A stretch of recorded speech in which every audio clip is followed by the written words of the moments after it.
जिसके पश्चात महर्षि शिव जी के पास पहुंचे। भगवान शिव ने जैसे ही महर्षि भृगु को देखा, वे प्रसन्न होकर उनका आलिंगन करने के लिए आगे बढ़े, किंतु भृगु ने उनके आलिंगन को स्वीकार करने से इनकार कर दिया और कहा, हे महादेव, आपने सदैव ही धर्म और वेदों की मर्यादाओं का उल्लंघन किया है। आप दुष्ट राक्षसों और असुरों को ऐसे वरदान देते हैं जिससे संपूर्ण सृष्टि को संकटों का सामना करना पड़ता है। इसीलिए मैं आपका आलिंगन स्वीकार नहीं कर सकता। ये सुनकर शिव क्रोधित हो उठे, किंतु माता पार्वती ने उन्हें शांत कर दिया। अंत में महर्षि भृगु बैकुंठ पहुंचे, जहां भगवान विष्णु शयन कर रहे थे और देवी लक्ष्मी उनके चरण दबा रही थी।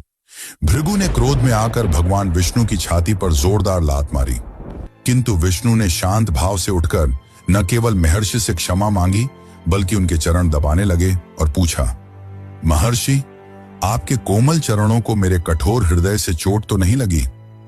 भगवान विष्णु की इस अद्भुत विनम्रता और सहनशीलता को देखकर महर्षि भृगु अत्यंत प्रसन्न हुए और उन्होंने घोषणा की कि अब से सभी यज्ञों का फल केवल भगवान विष्णु को ही प्राप्त होगा।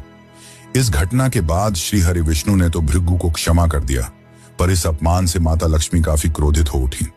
उन्हें अपने पति का यह अपमान सहन नहीं हुआ और उन्होंने भगवान विष्णु से भृगु ऋषि को श्राप देने के लिए कहा, परंतु विष्णु तो धैर्य और क्षमा के सागर थे, इसलिए उन्होंने ऐसा नहीं किया।